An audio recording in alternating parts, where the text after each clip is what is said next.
Bienvenue à Fontenay-le-Comte. Regardez-moi ces petites rues typiques. C'est vraiment une commune qui est vraiment très jolie. Nous sommes donc dans une ville Renaissance. Et la personne qui va nous intéresser aujourd'hui, c'est Myriam Garot.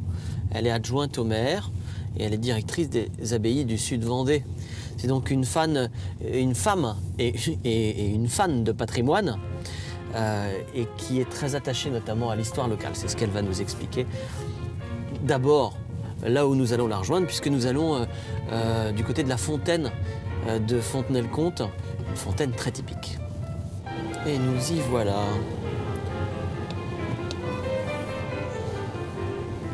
Ce carré-là.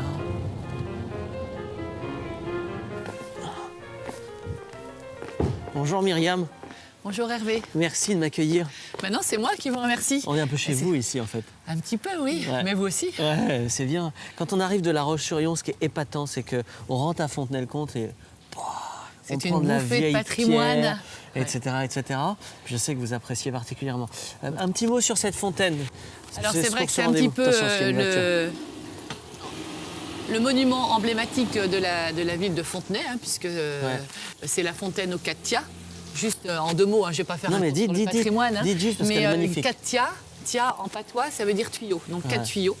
Et ce que je trouve justement fabuleux dans cet héritage de ce patrimoine, c'est que pour des tâches du quotidien, puisque c'était là où les femmes venaient laver leur linge, Ouais. vous avez vu un peu cette richesse architecturale. extrêmement Je ne sais pas si on peut le voir, mais Si, on le voit bien. c'est splendide, c'est une vraie dentelle. Voilà. Ouais. Et ça, pour moi, ça me parle.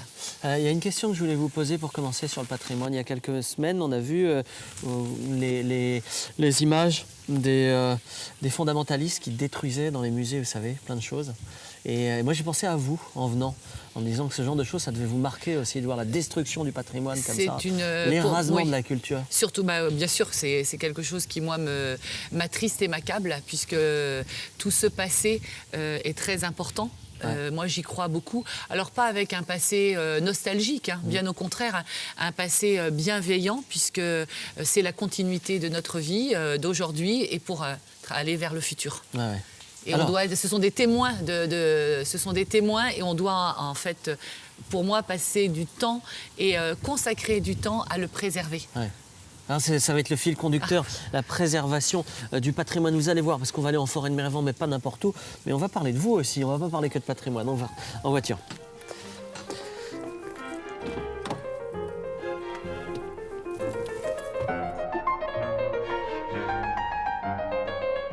Alors Myriam, où est-ce que vous êtes née également? Racontez-moi votre parcours.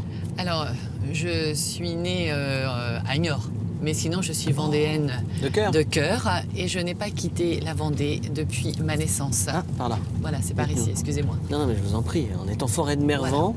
Si vous ne le reconnaissez pas, c'est très joli. La plus grande forêt de Vendée. Complètement, Combien forêt domaniale. d'hectares? 5000. 5000, c'est bien ce que je me disais. Non, vendéenne de cœur, vos parents aussi sont en Vendée maintenant. Oui, parents, aujourd'hui. grands-parents, Ah oui. et grands-parents, bien sûr, et puis Donc, c'est plus que vendéenne cœur. aussi, je vais dire sud-vendéenne. Ouais, c'est Que important. tout le monde est du Sud-Vendée. Un papa de Maïzet et une maman de Vouvant. D'accord. Donc c'est vraiment le Sud-Vendée. Et j'ai un attachement particulier pour la Vendée. Comme je dis souvent, ma Vendée, c'est pas une possession, au contraire, c'est de l'affection que je lui porte. Ouais. Vous auriez pu travailler ailleurs que dans le département? Vous avez jamais eu envie de le quitter en fait? J'ai jamais, oui, ce sont C'est les aléas de la vie, je veux les dire. aléas, le hasard de la vie qui ont fait que je suis toujours restée en Vendée et dans le Sud-Vendée. S'il avait fallu partir, oui, mais l'attachement resterait de toute façon intact. Ouais, mais c'est une vraie affection. Oui, c'est une affection. y Je m'y compris pour sens la bien, commune de Fontenay. j'en ai besoin, et je pense que réciproquement, elle me le rend bien, et elle me manque aussi. Quand je pars, je suis ravie d'aller voir aussi d'autres contrées parce que je suis curieuse, mais j'aime revenir. C'est là où je vois qu'il y a un attachement. Ouais, bah, j'imagine bien. Qu'est-ce que vous avez fait comme études? Comment vous avez... Oh, moi, mon parcours est très particulier. Je voulais me lancer dans un parcours plutôt artistique, puisque je voulais faire des études autour de la musique. J'ai fait 10 ans de piano. Ouais. Voilà, c'est pareil, le hasard de la vie à l'époque, c'était peut-être moins courant. Mes parents n'étaient pas d'accord, donc j'ai fait un parcours traditionnel. Et, Ça, c'est quand vous étiez jeune. quand j'étais jeune, oui, ça fait très longtemps. Ouais. Et le hasard également Pas de dit ça la non vie. plus, hein. Non, mais vous pouvez. De toute façon, ça fait partie de la vie, hein, de toute Oui, façon. c'est ça. Hein, et il faut être très philosophe là-dessus. Et le hasard a fait que j'ai pu avoir un travail donc, au sein des Abbayes du Sud Vendée qui associe, allie, c'est une alchimie parfaite entre le patrimoine, ce dont je vous parlais tout à l'heure, que j'aime parce que c'est tout ce passé, cette histoire qui nous suit tout le temps, hein, de toute façon, et la musique, puisque je suis responsable de la programmation culturelle, festival. de festivals, d'animations culturelles, Comment s'appelle votre d'événements. festival? Alors, le Festival des Voûtes Célestes Les Voûtes au Célestes. niveau du Conseil Général. Et donc, écoutez, là, c'est un pur bonheur. Et je pense que c'est important de dire aussi, on voit trop de gens pas heureux dans leur travail. Ouais. Mais c'est une source d'épanouissement, le travail. Ah, on Moi, dit c'est souvent comme ça que je le vois. et on dit souvent d'ailleurs que les sera Français, on va aller tout droit, que les Français sont râleurs et sont jamais contents. C'est pas votre cas pour votre boulot visiblement. Non, sincèrement. Et alors, comme toute personne, il y a des jours Oui, il y a plus des trucs, difficiles, etc. difficiles ou pas. Mais le matin, je pars avec vraiment ce qu'on appelle la niaque, heureuse d'aller retrouver mon travail. Et je pourrais même vous dire que parfois, quand je suis ça me manque. Donc, ce qui est pas quand je pars en vacances, oui ça me manque. Ah oui, mais non, mais là, il ne faut pas non plus que ça devienne pathologique. Voilà, mais je suis toujours heureuse d'arriver, donc en l'occurrence à l'abbaye de Nieul-sur-Lotise. Quand je vois cette abbaye qui est là, C'est vrai qu'elle est très belle. je me dis, mais On aurait pu tourner d'ailleurs à l'abbaye. On aurait pu. Oui, bien sûr. C'est pas le choix que vous avez fait, mais on aurait pu. j'ai voulu rester en dehors aussi du monde professionnel. Ouais. Mais quand j'arrive, je me dis, mais on n'a pas le droit de se plaindre quand on travaille sur un site aussi riche et qui vous donne autant. Alors vous lui donnez beaucoup, hein, parce que quand vous travaillez dans le monde de la culture, vous ne pouvez pas compter vos heures, c'est normal. Vous travaillez quand les personnes, oui, les gens puis il y a un sont soit en congé, spectacle, soit il y a- le soir, soit les week-ends, ce qui est normal. Mais vous recevez énormément, Ouais, j'imagine. même si vous donnez beaucoup. Ouais, Et c'est j'imagine. un échange parfait. Vos sources d'épanouissement, c'est votre travail, Oui. c'est la musique. On va écouter dans une seconde ce que vous nous avez proposé. Quelles sont les sources de ressourcement, c'est quoi?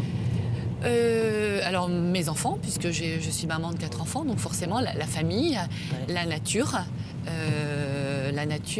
Et Ouais. puis, oui, la preuve, hein, j'ai choisi la forêt de Mervan, hein, et une partie de la forêt de Mervan qui reste un peu plus méconnue. Et puis, j'aime aussi, alors, c'est pas, la solitude, ces temps où vous vous ressourcez seul avec vous-même. silence. Le silence. Vous en avez besoin. Enfin, je pense qu'aujourd'hui, on en a peut-être encore plus besoin qu'autrefois, parce que la vie est tellement speed, rapide. Vous êtes bousculé de partout, chahuté, et on a besoin de ces temps de pause. Pour moi, j'appelle ça des temps de pause. Oui. Souvent, ça peut faire peur, mais au contraire, il faut les apprivoiser. Et je vous promets, si c'est le message que je peux laisser passer, c'est quand vous avez apprivoisé ces temps, oui, de solitude, de silence, c'est une source incommensurable pour vous retrouver et repartir à nouveau vers... Connais-toi toi-même. Oui, Ah ouais, exactement. J'imagine.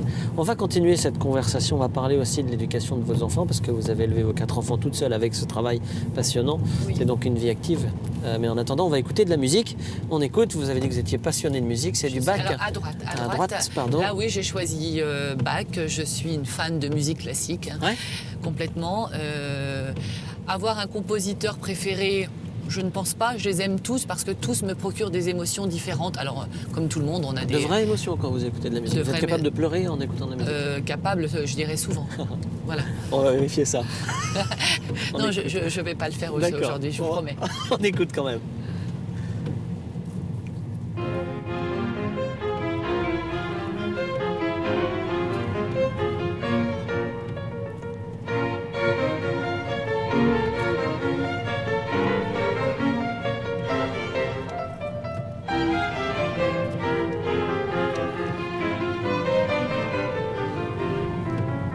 On est loin. Non, on tournera à droite. Vous voyez, là, la musique, elle me parle. Ah mais je peux comprendre. Hein. Vous construisez des histoires, ce sont des émotions, des souvenirs, des réminiscences, des rêves, tout ce que vous pouvez tout construire sur la musique. Et ça reste entre elle et vous, c'est fabuleux. Vous pouvez vous détacher de votre quotidien qui parfois peut être compliqué. Et c'est une... ça vaut tous les...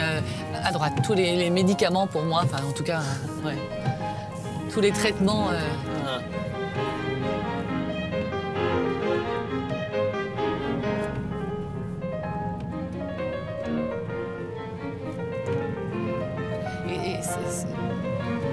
Quand vous aimez la musique, je pense aussi vous aimez le beau.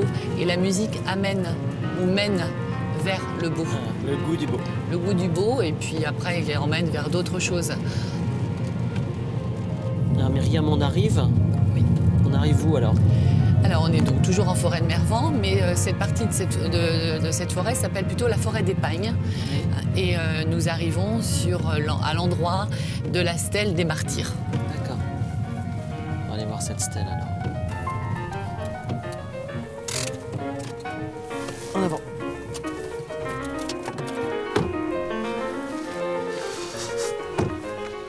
Ah. Allez-y, passez devant parce que vous êtes équipés. Alors on va à la stèle des martyrs. Elle raconte quoi cette stèle comme histoire? Elle raconte l'histoire d'hommes qui sont tombés sous les balles. Ouais. Il y avait un maquis pendant la guerre 39-45 ici, qui se cachait, qui a été dénoncé.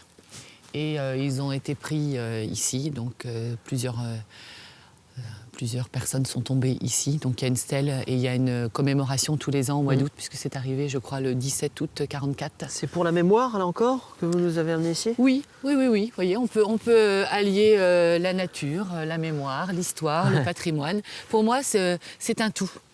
Et on n'a pas le droit d'oublier. Ouais. Donc moi, je suis venue souvent me promener ici avec mes enfants. On pique-niquait, on prenait le goûter et je leur racontais cette histoire. Il ne faut pas oublier tous ces gens-là. Il y avait un jeune aussi qui venait juste d'arriver, qui lui a sa stèle un petit peu plus loin, carrément dans les bois. D'accord. Alors justement, vous venez ici avec vos enfants, parce que vous avez fait leur éducation. Vous avez fait leur éducation un petit peu seul. Comment on fait quand on est... une femme active comme vous pour élever 4 enfants au milieu d'un milestone de boulot, de revenus qu'il faut trouver, tout recommencer à zéro parce que vous avez eu un parcours compliqué? Oui, c'est vrai que moi, ça fait 16 ans, 17 ans que je suis divorcée. Donc, ce qui arrive à plein d'autres personnes. Hein. C'est pas simple, c'est compliqué, difficile. Ce qu'il faut savoir, c'est qu'il faut remplir son rôle de maman, c'est sûr. Mais on ne peut faire qu'une maman plus.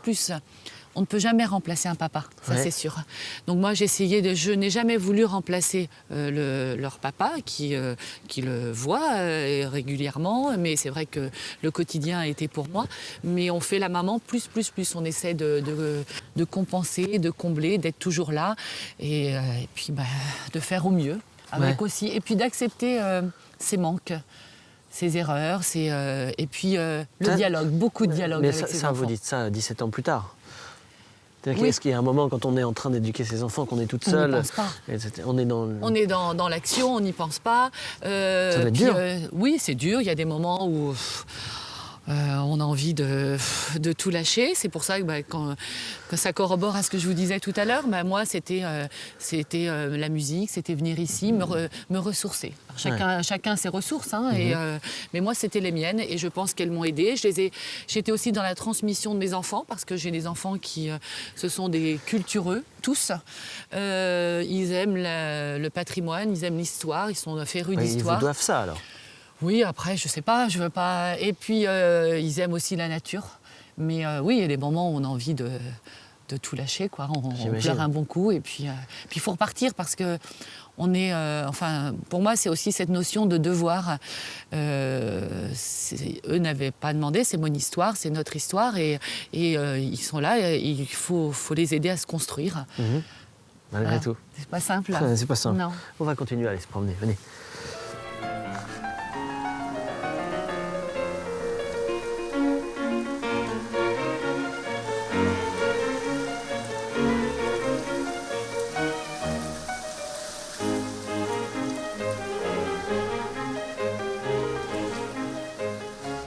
Myriam, est-ce que la fonction d'élu telle que vous la vivez aujourd'hui, finalement, c'est pas l'aboutissement de tout ce qu'on a dit autour de ce parcours singulier, de cet amour de l'environnement, de son pays, du patrimoine, de son coin, de tout ça? Oui, certainement. Oui. Comment ça s'est passé quand on vous a demandé de... Alors quand j'ai une certaine satisfaction qu'on ait pensé à vous, Oui, j'imagine. normal. Et puis, mais j'ai pris du temps aussi de la réflexion pour dire oui, parce que je savais que lorsque je m'engagerais, ça serait à fond, jusqu'au bout, et qu'on pourrait compter sur moi. Uh-huh. Donc j'ai demandé le temps de la réflexion. Et après, j'ai dit oui, et maintenant on peut compter sur moi. Il n'y a pas eu un moment de doute finalement. Il n'y a pas eu beaucoup de doute. Enfin, je sens ça. Vous Non. n'avez pas beaucoup douté. Non. Enfin, Non. Vous avez demandé le temps de la réflexion, Oui, mais vous aviez très envie. Voilà. Et puis quand je m'engage, je ne me pose plus la question. Après, on y va, Ouais.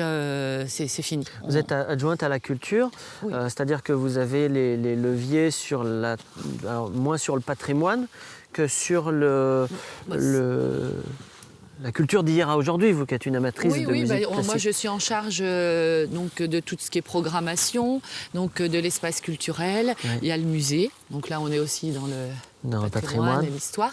La médiathèque, on a la maison Chevolot, il y a 6 services au service culture. Mhm. Le théâtre qui vient de s'ouvrir là au mois de janvier, l'école de musique, donc, et puis de danse. Donc ça fait beaucoup de choses. Ah, j'imagine. Et est-ce que vous avez le temps encore aujourd'hui de jouer du piano?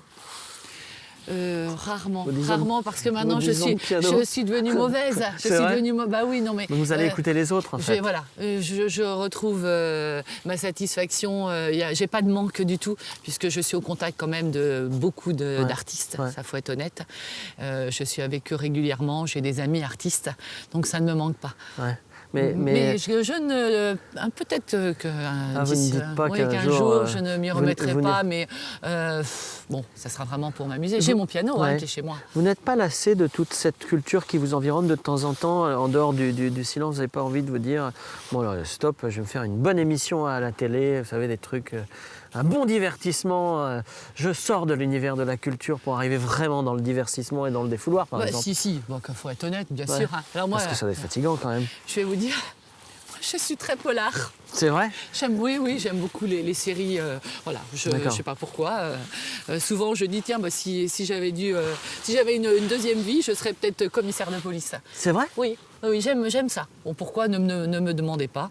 Mais je reconnais que je suis quand même très fidèle. J'aime les émissions qui apportent quelque chose. D'accord. Ouais, vous avez Voilà. toujours besoin Ouais, de racines.